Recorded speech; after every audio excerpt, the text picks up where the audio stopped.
Welcome to the Down Dog Athletics Podcast, a competitor's guide to mental health and mastery, your resource for conversations around mental health and the mindsets necessary to master every area of your life.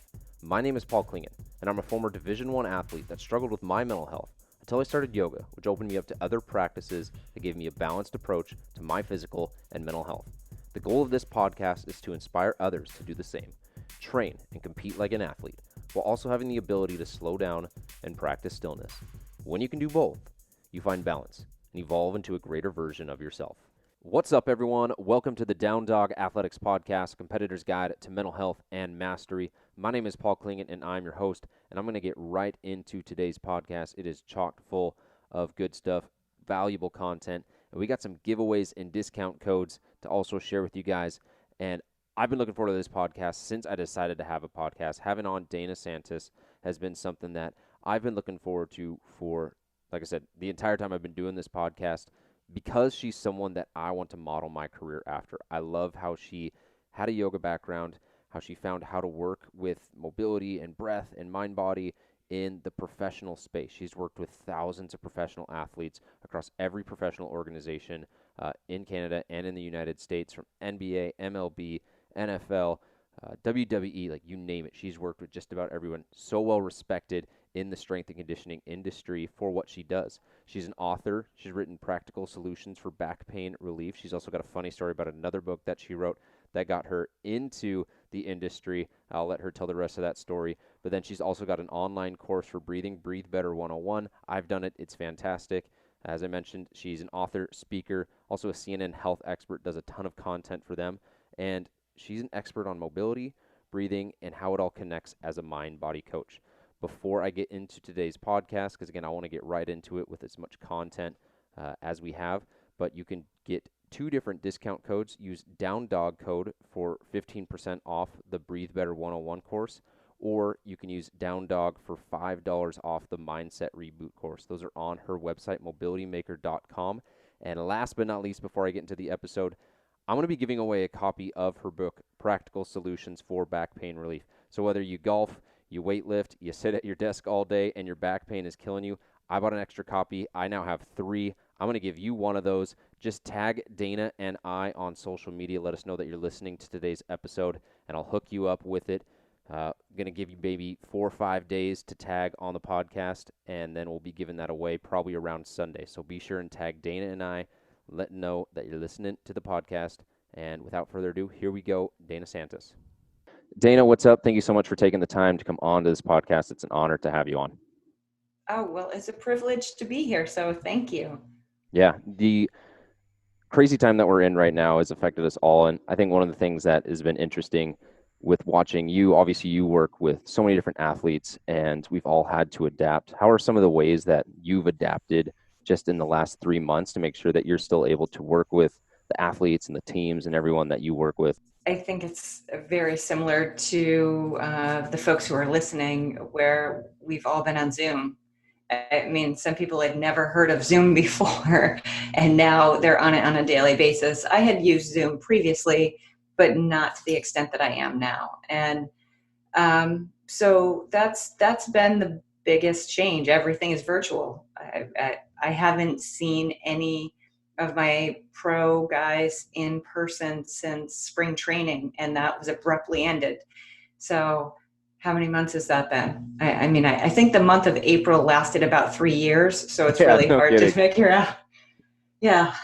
I think what pitchers, catchers report in February, right? So it would have been Yes. February or March, and then you have, what is that, 5 months, which this year's gone by incredibly fast, yet at the same time it feels like it's dragging on, and I can't figure out which one it is, because it's almost fall, and we should be watching college football, we should be watching preseason. It's just crazy that we're missing out on so much. And I've talked to a lot of collegiate athletes and coaches, and heart goes out to all those people too, or maybe missing like a senior year or a freshman year.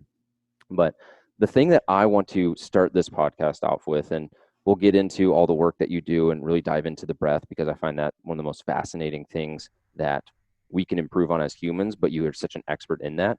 But I love your story about where you came from and how you created who you are now as the mobility maker, and where you were though previously in corporate real estate as a yoga teacher, and maybe talk about that journey and how you really evolved from that, and maybe the lessons that you learned over the course of your career. Well, certainly. Okay. Yes. For people who haven't heard the story, geez, I want to do it though the Cliff Notes version so that it doesn't dominate the entire podcast.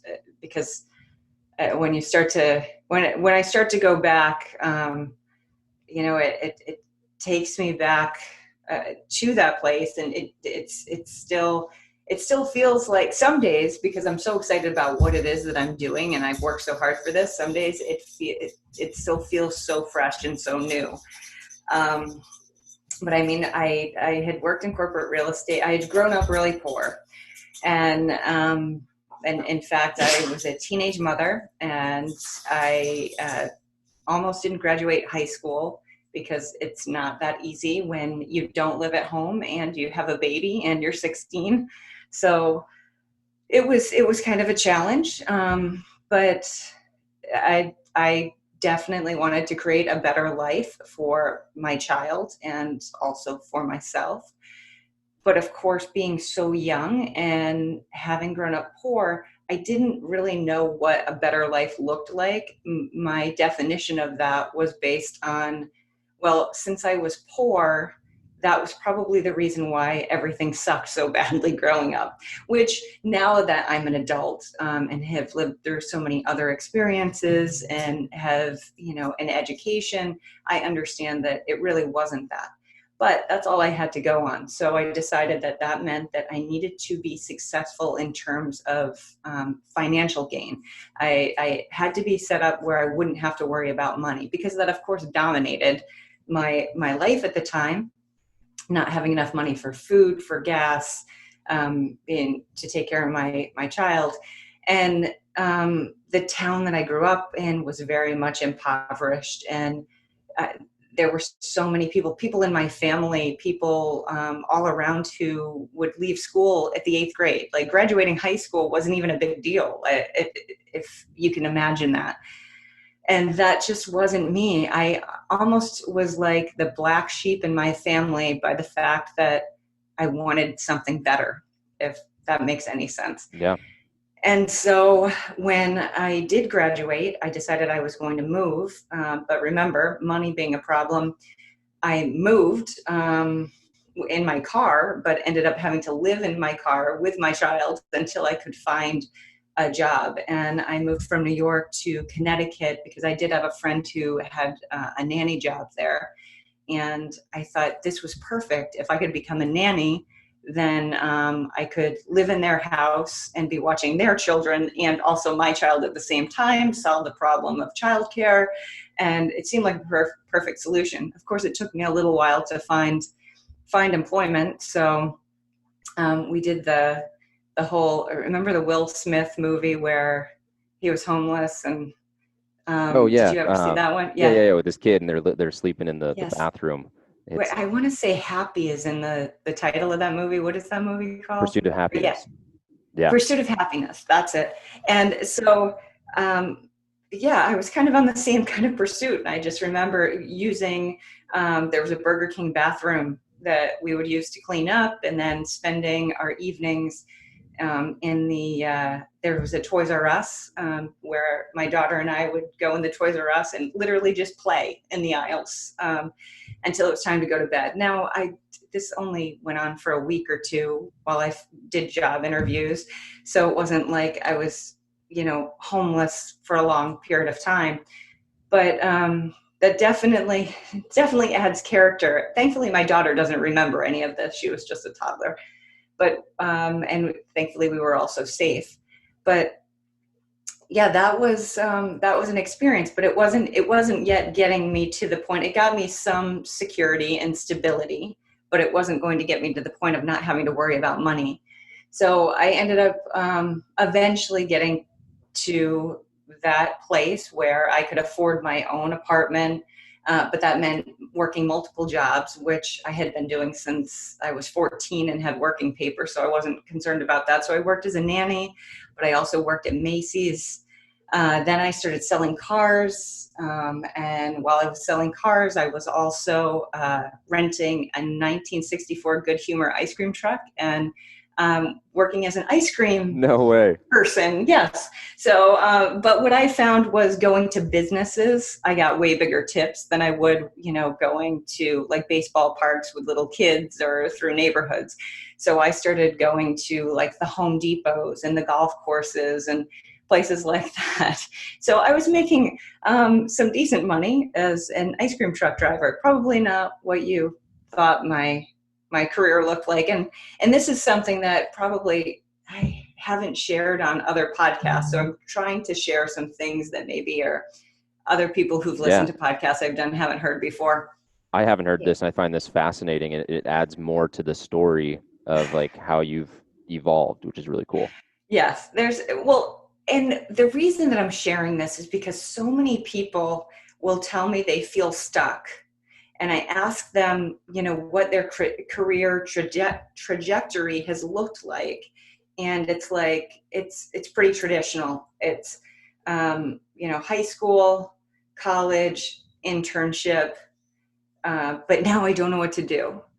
And I'm thinking, really, when I was washing up in the Burger King bathroom and just trying to figure out, how many jobs could I have and where was my next meal coming from? That's a different version of stuck. And even then, I never felt stuck because you always have options. We always have options. They might not always be the best options, but for someone who's like, okay, I did this internship, but now I can't get the job of my dreams right away, I feel stuck. No, you're not stuck. You have so many options. It just means maybe there are a few more steps, or maybe there's an entire staircase that you weren't planning on that you need to climb before you get to that dream job. But if you climb it, if you're willing to climb it and stop complaining about being stuck, then you'll get there. And maybe the dream job you thought was your dream job isn't that at all. But what you'll learn is that you can keep recreating yourself and you can keep evolving. And just like you asked me, how have I evolved since the pandemic hit? And, I've evolved in terms of seeing my clients through Zoom, but also it's made me reassess what is my 3-year plan, what is my 5-year plan, and which is always organic because it's always changing. But my goals are now changing based on the context of my life, just as it did back then. So I also always knew, because I loved learning. And so even when I was doing that, I've always been a voracious reader, although now I've evolved into someone who listens to Audible a lot more than I actually read physical books, because it enables me to walk, which, since you follow me, I love to Walk every day. Walk every day, every damn day, right? Every damn day. Yep. So yes, I wanted to learn, so I knew I needed to go to college, but that was going to take even more money, because my priority having been, I need food and shelter, right? Now I need food, shelter, and somehow money to go to college, which is going to take away from some of that time that I need to be able to work to pay for all those things. But it was just a problem to be solved, or an obstacle to get over. I was not stuck. I just needed to figure it out. And I had friends who would always say to me, you always say, I just have to wrap my mind around this, because that was it. Every situation, you just have to wrap your mind around it and figure out what's doable. Rush ahead a little bit, but I did end up going to Tufts University, which I think you know that. I might have mentioned that before. But I had applied to Harvard, Brandeis, and Tufts. And Tufts, though, Brandeis actually had offered me a full scholarship, so had Tufts. I had tested out of a whole bunch of classes, which Harvard wouldn't accept. And I don't know if they still do this, but they were called CLEP tests, where and I had taught myself how to speed read. So all of those 101 classes, the Comp 101, English 101, Sociology, Psychology 101, there were 4 or 5 of them. It was almost an entire semester. I sped read the books and then took this test to be able to test out of the classes so that then I could go to the next level. And that would also help me, get through college faster. As much as I really wanted college, I didn't have the luxury of being able to Have like a just college experience. yes, I couldn't live on campus with my baby. And also I needed to be still working. As much as I was able to get the full scholarship, I still needed to pay for other things. The cool thing was Brandeis they had offered me the full scholarship as well as medical insurance for myself and my child, Wow. which was huge. But I didn't want to go to Brandeis. I had I had a mentor who had suggested it to me, and that was their alma mater, and that was why I had applied. But I really had my sights set on Tufts. Harvard wouldn't accept any of my CLEP tests, which was going to hold me back, and it meant that it would probably be an additional year for me in college, which at that point I just didn't feel like I could afford that. So I went back to Tufts, and here's another motto that I always have is the answer to every unasked question is no. So what do you have to lose? I mean, if you're already starting at no, then other than your ego being impacted, which that's entirely on you. No one does that to you. You allow it to happen. So if you're not afraid of no, because you know that's your starting point, then just ask. So I went back to Tufts and I brought the offer from Brandeis. And I remember my boyfriend at the time, his mother was a guidance counselor, and she said, Dana, people don't just do that. And I said, well, why not? So I went to them and I said, here's the offer from Brandeis. Can you match it? And they said, yes. It wasn't that hard, right? Yeah. So I ended up going to Tufts, and it was fantastic. I really enjoyed the experience, although it wasn't the typical college experience. I enjoyed it so much. I loved it. I learned so much. But the truth was I still had like that monetary goal. I didn't know what I wanted to do with my life. I just knew I wanted to make enough money to not have to worry about it anymore. So I chose my major as sociology because I wanted to learn about why all of those people that I left behind in the town that I grew up in didn't want to be more like me. Why were they all okay living in that fishbowl and not doing anything more, not learning anything more? I felt like when I would go home, even when I say home, it sounds weird to me because it always felt foreign and it always felt so depressed and everything seemed gray. I always felt as though when I was driving away from that town to wherever I was living at that point, it was like the color would come back the further I got away from that place. As crazy as that Wow. was. So in college, I wanted to figure out why do different groups of people kind of adopt the same thinking, even if it's not good for them. So that's why I did it, not because I knew there would be a career, and I didn't want to be a social worker because I knew they didn't make enough money, but I figured, you know what?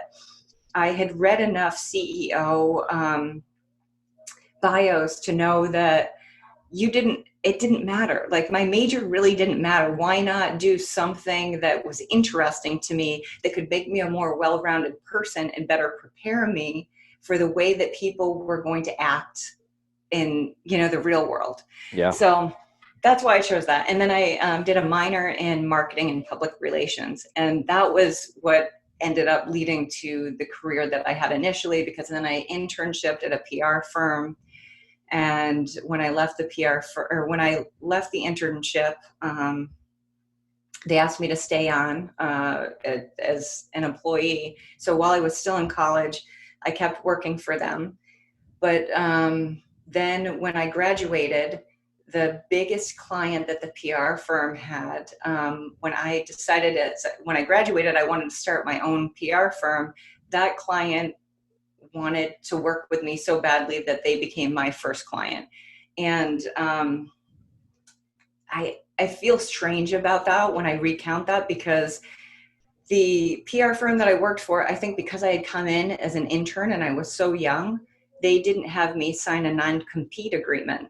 So I wasn't doing anything wrong by stealing their biggest client, but morally, I don't think I was doing something right either. It's a regret that I have for sure. And obviously my relationship with the owner of that firm, it wasn't great after that. But ended up working, well, I ended up starting this firm. It only lasted for about a year because this client that came over was so huge and was growing so exponentially that I couldn't hire enough staff to be able to support them. So the CEO came to me and said, I know you're trying to build your own business, but if we offered you X amount of money, and X amount of money was more money than I had ever imagined I would make in a lifetime. If we offered you this amount of money, would you just come be director of marketing and PR for our firm? So I said yes, because that was what I had been working for, right? That was my goal. Now I had achieved it. I was not going to have to worry about money. I bought, the $1 million house. I drove the BMW. I had a nanny. I traveled all the time, and I was miserable. Wow. Because that wasn't the life. Like I had not figured out what I really wanted out of life. I just thought it needed to be the antithesis of the way that I had grown up. But it wasn't. I mean, and when I say I was miserable a few years in. I wasn't miserable initially. Initially, I was living my dream, supposedly, but then it didn't take very long for me to realize that it wasn't an authentic dream. And it was when I was offered a book deal it was for a book called Life is Not a Lottery, where I was supposed to talk about, my whole rags to riches experience. And I remember the literary agent saying to me, I want you to provide people with a roadmap so that they can become what you've become, so that they can learn how to be happy like you. Hmm. And those words were so devastating to me because I realized I didn't want anyone to become what I had become, because I felt like a shell of a person. I felt like such a fraud. I mean, I know there are a lot of people who are listening who oftentimes deal with that feeling like you're a fraud. And sometimes I still personally deal with that, even though I know I'm living an authentic life. It's hard not to feel sometimes unreal, right? But that was all that I felt, because there really wasn't authenticity. Not the same authenticity that I felt when I was playing with toys in the Toys R Us aisles with my daughter, living in my car. If you wanted to take the term happy and what it really truly means, and you look at my, lifestyle of playing some of the nicest golf courses in the world and traveling all the time for work while there are nannies watching, or there's a nanny watching my kid, versus me being homeless, but having these truly authentic, meaningful experiences with my child, there was no comparison. So I would say I had a bit of a breakdown at that point, but it was a wonderful breakdown because it was a huge epiphany. And I ended up, because I had gotten married, I skipped over that part, but I had gotten married to someone, again, who kind of fit that mold of what I thought I wanted out of life. And but it, again, wasn't authentic. So I had to I had to absolutely deconstruct the entire life that I had built over that past, 5 or 6 years to figure out what was really real. So I went from having absolutely everything to, thankfully, around that same time, I had started doing yoga, which was slowing everything down, which was starting to get me to understand what was going on in my head, not just the noise, not just the constant trying to achieve the next thing, but really that voice, that constant that we have in all of us that makes us human. And I could hear it just a little bit at times when I was on my yoga mat, when I let everything else just fall away. And I know what that experience is like. Yeah. that was a very new experience for me, because I had lived basically my entire childhood kind of in that fight or flight state, because that's how I survived.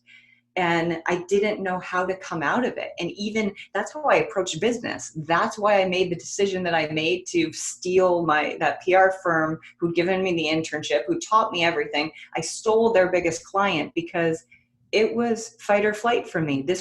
I was always in survival mode. And I'm not making excuses for bad behavior, but I didn't have a foundation of values or morals that had been demonstrated to me. I was just trying to survive. And in those quiet times, though, on my yoga mat, I started to realize that I wanted to be more. I wanted to be more than, what achievements I could point to and material things. And that didn't mean that I was going to become a hippie. Remember, I had already lived in my car. I didn't need to do that again. But I knew there was something to yoga. There was something to being able to control my mind and my body and feel that they were connected and that I was a real person. I also loved sports. And so I saw that there was a decent blend to, how amazingly athletes execute movements, and how we're trying so hard on our mats to execute these movements. And so from there it just became what it is now. Yeah. So I want to recap a few of the things that you talked about, because that story, that is really what is powerful. And I know they wanted you to write a book deal to inspire and motivate people. And, that story is inspiring and motivating, but there's a few things that I found that were really the key things. And it was I forget who you said it was, the guy who wanted you to write the book was saying, oh, give them the roadmap to success. And that's assuming that everyone can take the exact same path to find happiness. And it's ignoring that we all have, like you talked about, that small little voice inside that if you can get still enough and if you can reflect enough to know who it is that you are, which is what I found through yoga, which is what you found through yoga. You have that stillness to find out what is the path that is meant for me, that is authentic to me.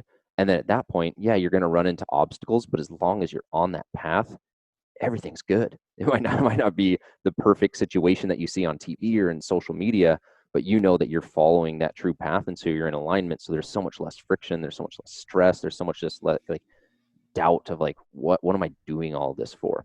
And so that's really what I took away and why I find that little part so powerful. And we'll get, again, like I said, to all the breathing and cool things that you do and how you use yoga practices, but don't use certain yoga practices. But I just love that story. So I'm really appreciative that you shared that.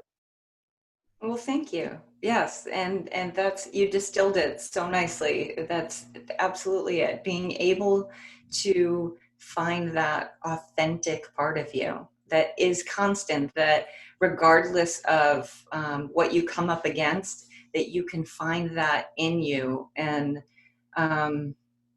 you said then everything is easier. We talk about the flow state and being able to tap into that, but it's true. You can deal with stress better. The person who's constantly in fight or flight survival mode is very reactive to stress, and always ready for a fight. That was me to a T. I was wound so tight. Everyone would describe me as someone who was intense and wound very tight. And literally, I was ready for a fight. I mean, in high school, I don't know how many times I was suspended for fighting. Oh, wow. I would punch people when I was angry, and this isn't. I'm not saying that to be oh yeah, I'm so tough. I mean, it was very wrong, but just again to paint this picture for you of I didn't have. I other than some innate moral compass, I didn't have any examples. And we really are products of our environment in the beginning. Mm-hmm. And that was what I was. I was a product of my environment, but yet there was that something, that innate, authentic part of me that didn't want to live forever as a product of my environment. I wanted to get into a different environment, and I wanted to become a better person. And I remember, some of the stuff in yoga that I now call frou-frou. And I don't mean it to sound so condescending, but it just doesn't fit into professional sports. But for me personally, when I was first introduced to yoga, one of the analogies that I loved about the lotus flower and how it would just grow out of the murkiest of waters and increase how many petals it had on it throughout its life. And I just kept thinking, that's me. It may not be what I am now. I'm still in the murky water, Yeah. but that's what I want to be, because I can evolve out of the murky water. I don't have to be defined by our circumstances. Circumstances reveal the person that you can become. They don't have to define you. So Yeah, I love that saying that you have with the circumstances, where you you're in whatever circumstances that you're in, but like the core of who you are is always going to find like that thermostat level. It's like where you get cooled down to 60, but you naturally know that innately you are like a 95. So you found that, and I think you had such like a hard work ethic, and you, from what the stories I've heard, is you were sleeping 4 hours, and I think you took some really good things from that, and tell like a quick cliff note story of like how you applied that insane work ethic to breaking into professional sports, and like who the first players or teams were to give you that break, and then we'll go Oh, from there. certainly. Yes. So this is definitely part of the story that I've told multiple times. But when I decided that I wanted to work in professional sports, I was going to go all in on my approach to reaching them. And this was new, that people weren't doing yoga in professional sports. And I often say I might as well have been approaching teams saying, hey, I want to do underwater basket weaving with your team, because it was so foreign to them. And I needed credibility, and I needed a platform, so that they would actually pay any attention to me. Otherwise, who am I? So I decided that I needed to write a book, not the book. And the book was top of mind because of the book deal that had been offered, but I did not want to do that book. And I had said to myself, someday I will write that book. And I still feel as though someday I will write that book, because now I know the lessons that I was in the middle of learning when I was offered that deal, but I wasn't ready to do it then. But I knew the book that I could write at the time would be one that would give me credibility with all these teams that I planned on reaching out to. So I called it Yoga is Not One Size Fits All. And because of all my work in marketing, I knew a lot of printers. And so I was self-publishing this book because I didn't have time to wait for a publisher to do a book proposal. I was well aware of what the process was. But self-publishing is so much easier now than it was, 20 years Oh, ago. I'm sure. So I had to figure out, how to get what is it called? The ISBN number on the back of the book. Yeah, the And barcode. yes, all of that now there are, you can buy a package to self-publish a book, and you can have an ebook. You don't even have to pay for printing. But I cashed in my 401k, so that I could have the money to print this book. I wrote the book in 3 weeks. Like you said, I only slept a few hours at a time, because when I would get these ideas and I would be motivated to do these things, I really didn't feel like I needed a whole lot of sleep. Which I think, again, I was on the verge of tapping into some semblance of control of my mind, but I want to be honest, back then, I don't think I had a whole lot of control of my mind, and it was a bit bipolar, where I would get so revved up that I wouldn't need sleep because my brain was just on fire. And so I wrote this book, and then I printed the book off, and I sent it to every team in the NHL, NBA, NFL, and MLB. Now, I didn't just blindly send it out. What I did was I put together packages for every team. I picked 3 players, and then the head coach, the head athletic trainer, and the head of strength and conditioning. So that would be 6 people on every team. And so that's 6 books for every team. This is why I had to cash in my Yeah, 401k no kidding. because I had to pay for all of this and the shipping. And then what I did was I wrote individual letters to each of these people. Now, in my book, do I still have a copy of this thing? I'm going to show you guys. I don't want anyone to buy it because I know so much more than I did then. She's got better books. Yes, I have Buy the better other books ones. now. Yes, buy the Practical Solutions for Back Pain Relief. But I'm going to show you this book. So hang on just a second. It's right on the bookshelf.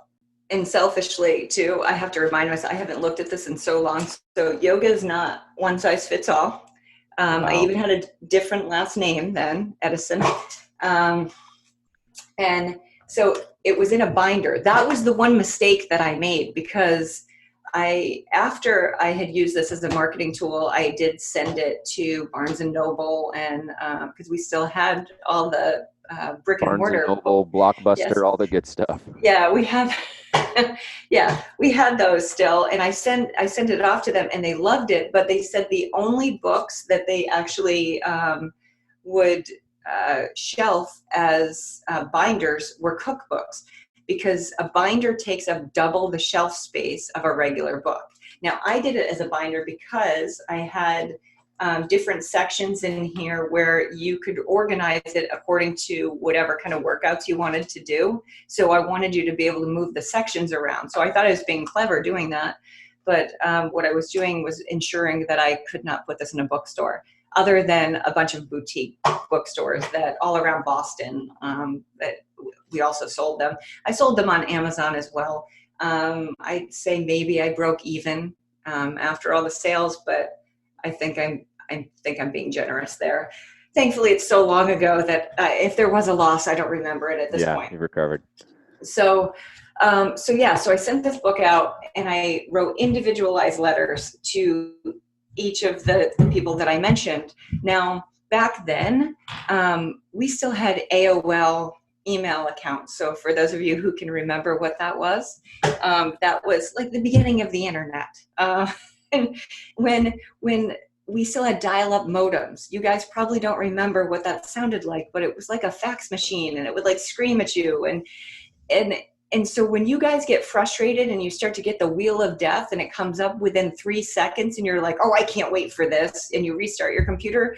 No, we would have to wait a full minute to get internet access, a full minute at least, and then it would freeze. So it took a long time to research these people, because I wanted to look up athletes' injuries. I wanted to look up head coach, where you went to college, the strength coach, the athletic trainer, because it was going to be way easier for me to reach out to them if I could find a commonality, so that it wasn't a cold call, like a cold contact. It was warm, because I was saying, hey, I also know so-and-so who graduated from your school, or he was on the same team as you back in whatever, or I reached out to a mutual friend. And so I did all my due diligence to make these as warm as possible. Also, even if it was an athletic trainer and they had, previously played whatever sport and they had had an injury, I would personalize things, not just for the players, but for them. So I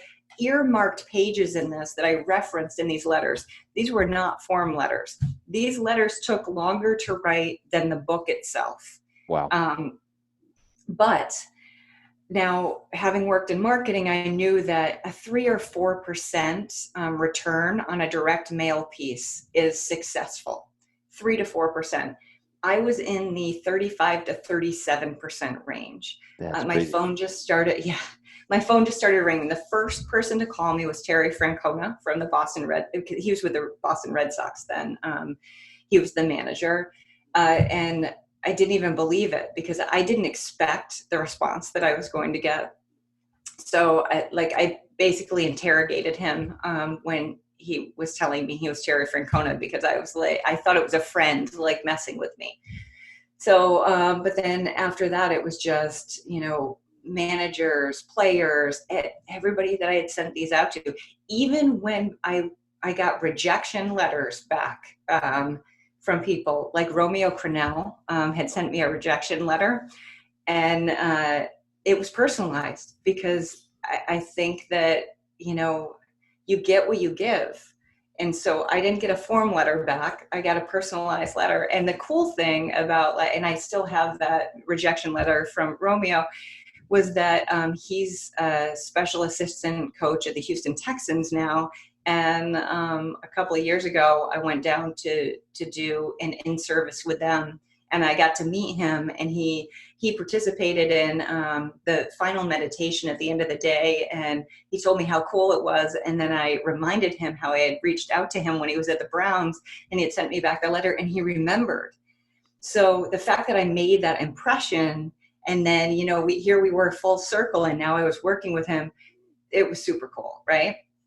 So yeah, that's how it happened. And that was the one time I marketed, and then I never had to market again, because once I got my foot in the door, you do what's right. You do the right thing. You're humble. And I just kept learning. And when you have that kind of approach, people want to help you. People want to open more doors for you. And also, what I think many don't realize is that in strength and conditioning and professional sports, even across sports, everyone knows everyone. There are far less degrees between strength coaches than there are to Kevin Bacon, the 6 degrees of Kevin Bacon. Yeah. Well, with strength coaches, no, we all know each other. And so, yeah, I did good work. I made good impressions, and more doors opened and more connections. And that's how I built my business. And it just kept evolving. I never remained static in what I was doing, because I couldn't. I was never an expert. I'm still not an expert, because there's still so much more to learn. Yeah, absolutely. And I'm sure the entire time over the course, we'll fast forward to kind of where you are now, but that 20 years, you're just learning, you read. You were talking earlier about just being an avid reader, where you're just constantly learning. And that's one thing I that's hard about, I guess, any industry, but especially the sports science industry and strength and conditioning, is you're trying to like build a house on a flat escalator. Like that science is always moving, and so you always have to be continuing to learn. It's just required in order to provide a good service and actually do a good job, which I know you've definitely done. One of the big questions that I have in regards to your background in yoga, that I'd love for you to talk a little about, is why traditional yoga doesn't have a place in sports, and why personalization and actually doing an assessment and understanding that individual athlete is so paramount versus just saying, great, today we're going to do Sun A, then we're going to do in Warrior 2, and because you stretched your your hip, then you're good to go. Yeah, so that was the lesson that I learned very quickly, initially, was that all of these different bodies are coming to the mats with different injury histories, and contraindications. I had never even heard of a contraindication. Is learning to be a yoga instructor. And again, thankfully, yoga teacher training has evolved quite a bit from way back when I took it. And that isn't to say that I didn't have decent training. When I did the yoga teacher training, Yoga Alliance allowed you to do all the different components, not just from one school. They don't do that anymore. But I was able to take anatomy from Paul Greeley, and I mean, I don't know that people know these names now, but back then, like, I did the bulk of my hours with, gosh, I realize I probably have forgotten more about traditional yoga than I ever learned at this point, but because I'm trying to, Manju Joyce, Patabi Joyce's son. Oh, wow. So he's the father of Ashtanga yoga. And it's so funny because, again, I haven't talked about traditional yoga. I don't on a daily basis. Like, I talk about biomechanics, and I'm known as the mobility maker because we've really tried to get my name as a coach kind of disassociated from being yoga, so that the players don't think that all yoga is good, because it isn't. So going back to your example of, let's just have them do sun salutations. Well, if I have, somebody coming back from Tommy John, I'm not going to want them to do a whole lot of weight bearing on their arms. So that's not going to work for them. And also, if I've got somebody who is a catcher and they need a whole lot more work in their hips, they're not going to be getting specifically what they need out of a sun salutation. So there are a couple of issues with this immediately. It's either it's not going to be efficient, which is one of the reasons why, traditional yoga classes are at least an hour, if not 75 minutes or 90 minutes, right? But by the end of the 90 minutes, you have covered everything you could possibly cover, Yeah. right? Like, because you've spent 90 minutes doing it. But that's not an efficient use of time. And in professional sports, schedules are changing constantly, and there's so many demands on these athletes. There's no way you're going to get a 90-minute window of time on a regular basis within a team setting specifically to do that. So time efficiency is an issue. And then the other thing is my example with the contraindications. There are going to be so many things. I mean, yoga was designed for bodies where yoga was their sport. If you go way back into the origins of yoga, asana, the postures that are done, were designed for people to be able to sit in lotus position and meditate for hours at a time and still be able to get up and walk away after that, right? We wanted to make sure that their knees and their hips were going to work okay. And so they came up with all these postures. Then the postures then took on their own meaning and became something else. It became, this physical aspect of yoga, one of the limbs of yoga for those people who are familiar with, the 8 limbs of yoga. And I'm again, have forgotten more than I ever learned. So I'm not going to go down that road with people, but that's the origin. So now knowing, once I became entrenched in professional sports and understanding the demands on athletes' bodies, their injury history, their vast array of injury histories, their schedules, and what all of the different coaches are looking for, because you've got, the manager, you have the strength coach, you have the athletic trainer, and then you have, your hitting coach, your pitching coach. And I'm talking specifically about baseball, but in the NFL, we can talk about all the different coaches too. They all have different goals. They align in goals, but they have different specific goals for each of these athletes. Depending on who I'm working more closely with from a team, who brought me in, if I'm working in conjunction with any of these, player coaches, or if it's just the strength coach, or, it really depends. That dynamic, that context, that's going to determine how I'm delivering what it is that my service. So there are so many factors. I can't take into account all of those factors if I'm just giving them traditional yoga as a product. Like how do I do that? So there was that. It didn't work, right? But then there was also the part of it that was off-putting to the players. I remember so many times, because now you have cultures too. You have players coming in from all different cultures. And so I would get all the guys from the Dominican who were like, no yoga, and they don't want a woman coach, and they don't want yoga because that's a feminine thing. Like, I don't want any of that. So there were these other things that I had to overcome. And in order to do that, I just had to know enough to understand too. Gosh, there's so many dynamics, Paul. Yeah. When I think about it, the time of day that I'm coming in to teach. So, and I'm assuming right now I'm using the example of group sessions, but that's not specifically how I teach all the time. We could just look at like baseball specific. Maybe it's like how you'd approach. And again, you mentioned there's so many different coaches, so many different people you would answer to. There's different times of the day. What part of the season are they in? Is it off season? Yes. Is it preseason? Did they just deadlift and have like a really hard developmental day the day before, or did they have a game before, or are they coming off the plane? Like, all of these are they going to factors. deadlift after this session? Yeah, right? Exactly. And so there's no way that you can come up with a perfect plan to something that is not even a moving target. It's individual at that point. Yes. And even if I knew in advance, which happens very often. Like, the coaches are well-meaning and they know me well now. So they try to give me a heads up and they say, okay, this is what the schedule is going to look like for next week. So you're going to see these guys, you'll see the pitchers pre-lift, but you're going to see the catchers after they lift, or, it'll be like that. And so you would think, okay, that's great. I could come up with a plan ahead of time.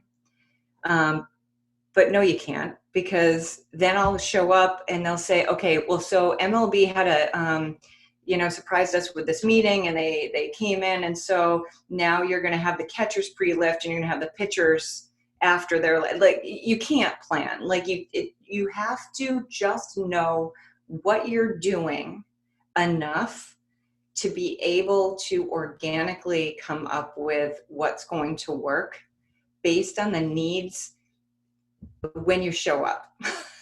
And I know that's so hard for people, especially I remember being a young yoga instructor, and we would be drawing out, do you remember the stick figures that they would have you draw out of all of it? And that's your lesson plan. So you'd have a bunch of stick figures in front of you on the front of your mat, and that's what you would be teaching whoever came into your class. Yeah.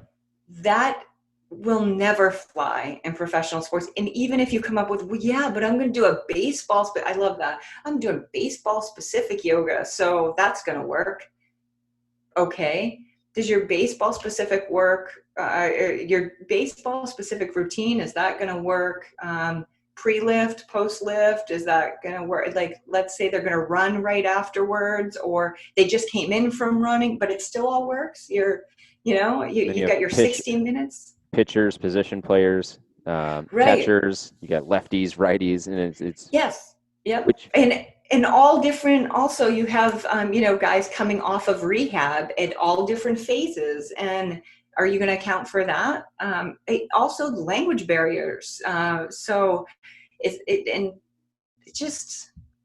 there are so many factors. And I always say it's all about context. So you need to own what you know. You need to own it. So that means that you don't have to know everything. And that's what I really started to realize, was that it's not so much about sport specific as it's context specific to the individuals who are showing up that day. So you just need to know, what did they just do? What are they going to be doing next? Who has contraindications? Who has an injury?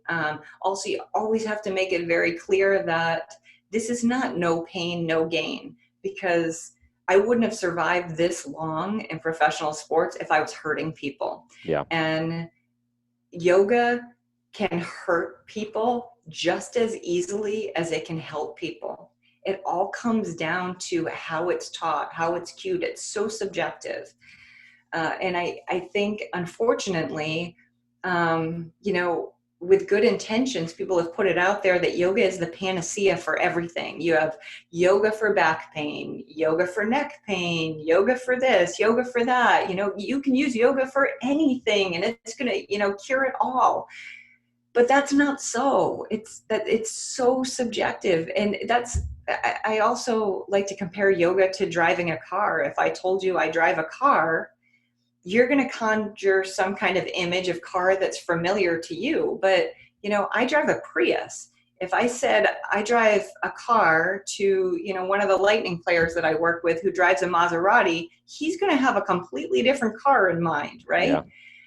Yoga, it can be a Prius or it can be a Maserati, and if you don't know the difference, you don't know what you're getting, your expectations are going to be different. And unfortunately, as I said, it can sometimes do more harm than good. Yeah. Well, yeah, you see kind of in the other end of the spectrum is like a CrossFit, where you just assume that everyone can come in and snatch 100 pounds, 200 pounds overhead. And it's the same thing as being like, okay, everyone can just plow. Let's put everyone on their neck, get their legs up overhead. It's like, that's not smart. And so I think where I want to wrap this up with is we've talked about breath a lot, and you're so passionate about it. And I love everything that you talk about it with. First of all, breath being a movement pattern. I feel like that's not talked about enough. Well, and I would argue, and I do argue, that it is the most fundamental movement pattern. breathing isn't always the only answer to cleaning up movement, but it is always the place to start. And I say that in every presentation that I do on breathing, because you're not going to hurt someone by teaching them to breathe better.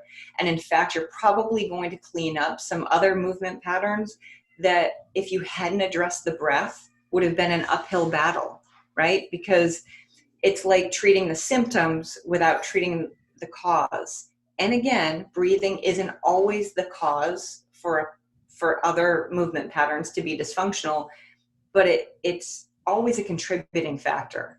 So, and it may actually be the true cause. So there's no harm and only good that's going to come out of cleaning up a breathing pattern. And breathing pattern, in your breathing pattern is a movement pattern. Just logically, if you think about it, and I think I recently did a post, at least in the past couple of weeks, about how the diaphragm is a skeletal muscle. And I think if people start to think about it that way, but I hear again, well-intentioned folks in fitness and strength and conditioning who tell people to breathe into their diaphragm like it's a lung. It's not. It's a skeletal muscle. It's the primary muscle of your respiratory system. It is the primary muscle that you should be using for every single breath you take, which is also why I get really pissed too when people are saying, I'm going to practice diaphragmatic breathing. Well, I certainly hope that you're always practicing diaphragmatic breathing, because, and then I use the example of, is there ever a time that you flex your elbow that you don't use your biceps? No, because my biceps are my primary elbow flexor, right? So I'm always going to be using my biceps. The diaphragm works the same way. But then again, still building off of this bicep example, if I were to take my biceps out of it and instead of flexing my arm to lift my hand up, I'm not allowed to use my biceps, or I've just decided not to, or I don't have access to them, then in order to lift my hand up, I'm going to have to compensate. And what am I going to do? I'm going to use my neck and my shoulder, and I'm going to lift up like this. And that's going to be really weird. But I could probably lift my arm almost as high as I wanted to without using my biceps. That's what happens when we take our diaphragm out of the equation and we start recruiting pec muscles, neck muscles, anterior shoulder to pull our rib cage up with every breath we take. And so it's not optimal, but it's working. Just like without using my biceps, I lifted my hand up. It worked, but it wasn't optimal. And eventually, if I did that all day long and that was the only way that I ever lifted my hand, because those muscles aren't designed to do that all the time, they're going to get chronically tense, and there's probably going to be a breakdown because they're chronically tense. Now, when I go to use them for other things, they're not going to work as well. That's exactly what happens with our breathing pattern, because now I've got, pec minor, it's super tight, anterior shoulder, scalenes, which are involved in breathing as accessory breathing muscles, start to become more like primary breathing muscles. Upper traps become primary breathing muscles, and that's not their job. And we take upwards of 20,000 breaths a day, especially if your breathing is shallow and not optimal. So that means those muscles are all firing now 20,000 times a day to do a job that they weren't designed for. And we know that muscles work in chains. We also know that there are optimal kinetic chains for every movement pattern that we do. So now we're not going to have the same kind of access to those muscles. So we're going to be creating, then it's going to be a cascading effect throughout our body of dysfunctional chains of muscles picking up the slack for other muscles because they're not available to do their job. And it's just going to go down, down the body. You're going to see it downstream. And, there are times when there's, tension in a knee that's coming from tension in a hip. And I'm saying, let's start with your breathing pattern. And people are like, wait, why? How would that at all be connected? Well, if we go back to our diaphragm, that's a skeletal muscle that you haven't been using for, as well as you could be for your breathing. It's tight now.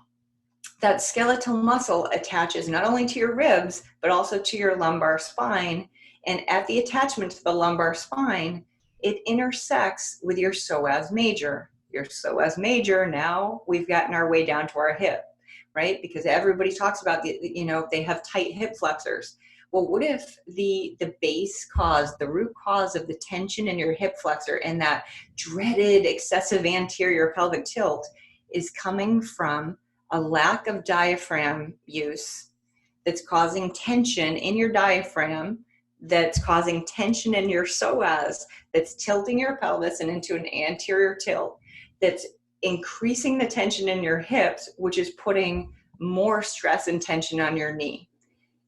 This isn't a reach. It makes sense based on what we know about how muscles work.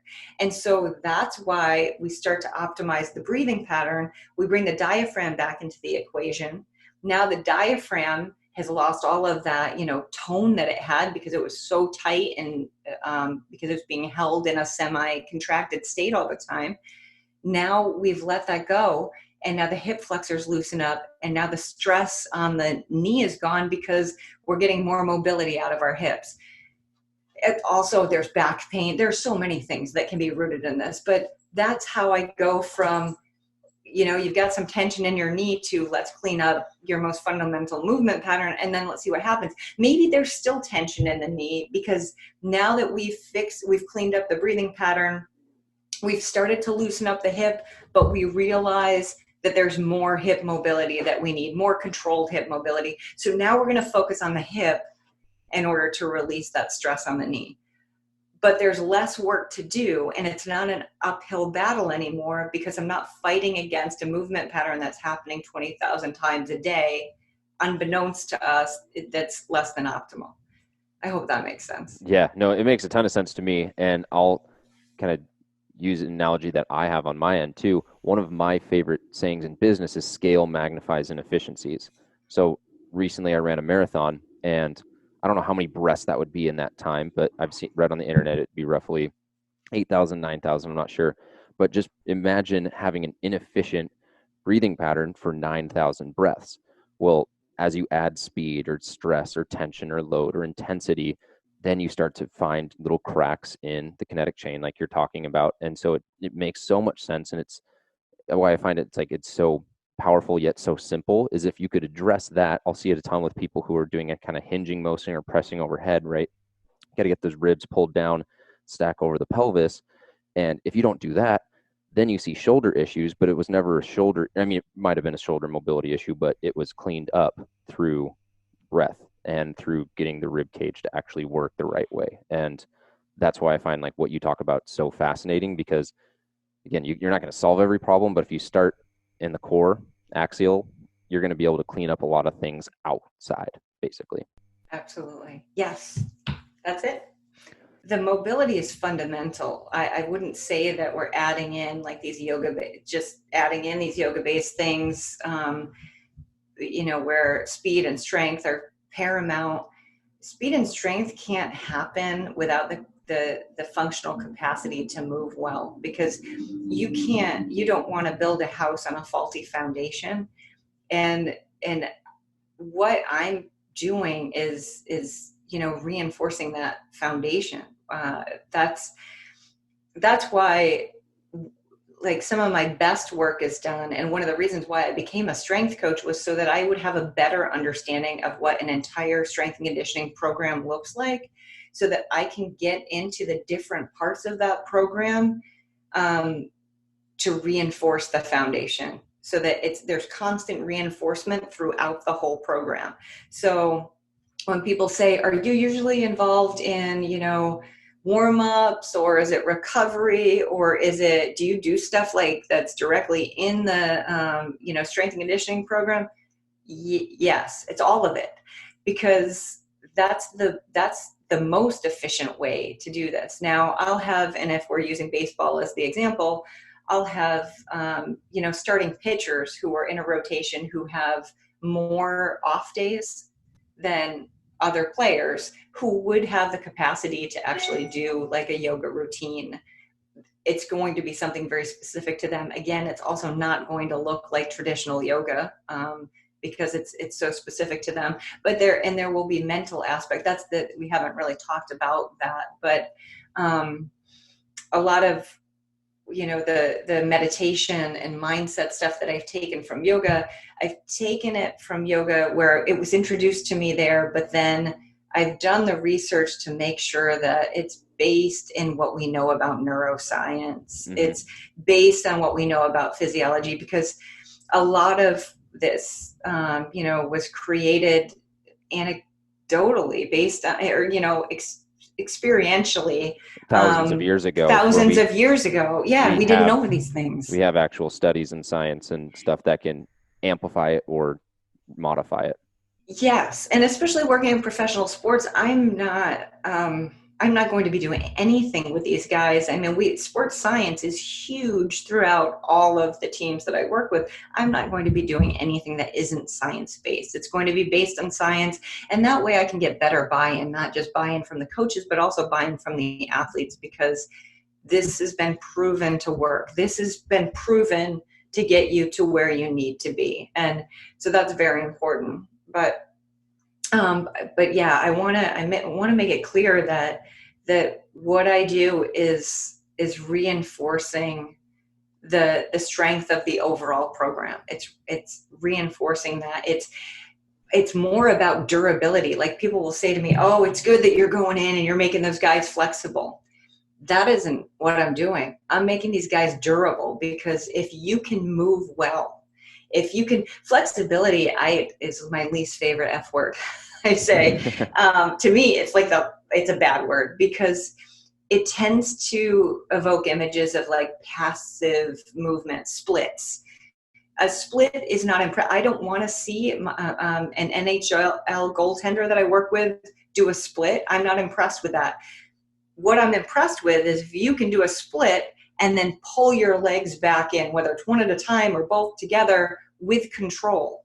You have to be able to own that movement. And now show me that you can't, it's not just a Russian split, but you can do a traditional split, because hips have 360 degrees range of motion. Like, it's a ball and socket joint. And when you increase range so much in just one area, and then there's the dichotomy between that and, maybe you have limited hip extension, that's again doing more harm than good. You know how I said yoga can do more harm than good? That goaltender needs to have control of an entire range of motion in his hips. Right. So I think it's really important for people to understand what the goal is. And that's kind of why we've taken this traditional yoga out of it, because there are too many associations with it to, flexibility and a set sequence of poses. That hot yoga drives me bonkers, because that set sequence of poses was created by basically a horrible human being, but also someone who doesn't understand really how the body is supposed to work. And I mean, rabbit pose in hot yoga. Sorry, one of my dogs almost knocked over a lamp. But rabbit pose in hot yoga, I don't think most human beings should be doing it. Are you familiar with that one? You put a whole bunch of, put your cervical spine in flexion, and then you put weight on it. I haven't taken a Bikram class. I know that it is set poses, and I watched the how was it, Netflix documentary on the guy. And so when people ask me like which kind to take, like you said, it's really hard. It's like saying, what kind of car should I get? I'm like, well, what's your budget? What are you looking for? Like, what are your goals? Right. But that is one that I usually try and tell people, because I've had clients come to me where they're like, I took Bikram, tore my glute muscle, and I had to recover for a year. And I'm like, that doesn't sound like a program you want to be doing. I've never torn a glute muscle. I don't hope to ever do that in anything that I do. So I don't know the specific pose off the top of my head, but there's principles, and I usually try and look at the cervical spine as like, you get one of those. I've been in a couple accidents and got some concussions, and I'm like, I want nothing to do with anything shoulders up when it comes to keeping the body healthy. Yeah, for sure. Man, I wish we could talk for so much longer. I just want one other question that's a little bit more of a personality question, and people can find so much more information with you. We'll have the discount codes for your book, for Breathe Better 101, or not Breathe Better 101, that's in their course that people can take, but also for your mindset and meditation. And then obviously follow you on social media. Where can people find you to connect with you, or really just learn more? Because what we're getting into is the tip of the iceberg of what you do and what you provide and your source of knowledge. Well, mobilitymaker.com is my website, and then I'm Mobility Maker on all social media. So definitely there. And yes, you mentioned my Breathe Better 101 course and my Mindset Reboot course. You can find those programs on my website. And then you wanted to talk a little bit about my book, Practical Solutions for Back Pain Relief. People can find that on Amazon, but you said you have one? Yes, so I have one. We'll be giving that away. Just tag Dana and I on social media. Let us know that you listened, and I'll be sending that to whoever tags us. I'll select someone and make sure you guys get a copy of it. I read through it, took things away that definitely shored up some of the things that it was more like there's knowledge that I thought I had, and then I looked at it and how you approached it, and I was like, oh, okay, that makes so much more sense, and then it helped me help other clients. So definitely an awesome resource there. But just going to wrap up with this last question, and it is, if you could sit down and have dinner with anyone dead or alive, who would it be and why? Oh, wow. Well, this has changed over the years for sure, because I've been asked this before. But since we talked so much about how I grew up, um, I did have a set of grandparents that they were very old when I was young, so they didn't live very long. They didn't get to see me be an adult. But as I learned more about myself, I found that it was really the small influence in the times that I was able to be around them that was what helped create that spark. Because I told you, as a child, you know, our environments really create our perspective and our view of the world. And Yeah. I couldn't figure out why I had such a different worldview than anyone else that I was around. But it was in these short times that I was able to be around my grandparents. And I know you said one person, but I would really now, you know, being an adult, all the questions that I have for them that I would love to ask them. I want to know about their lives. You know, when we're kids, we're so selfish and we're all about us. And the lovely part about them was they were the only people who really were all about me. Mm-hmm. And so I just soaked that up. So I spent all of my time, you know, letting them love on me because I wasn't getting it anywhere else, which was wonderful. But now that I'm older, gosh, I would so love to sit down with them and find out what their hopes and dreams were and what their life was like when they were younger, and just to know them. And I know that it has nothing to do with my profession or even the world right now, but in my heart of hearts, like I find myself thinking, you know, I'd just like to know them as adults. Yeah. And I actually think that answer is really cool because I see similarities in, we talk about breathing and how that has such a cascading effect on everything else. And then you talk about your childhood and how that can have such a cascading effect on how and who you become. Really, it is like kind of the foundation or the pillar. And it sounds like your grandparents played a really pivotal role in setting that unique foundation that led you to take the paths that you've taken to be where you are today.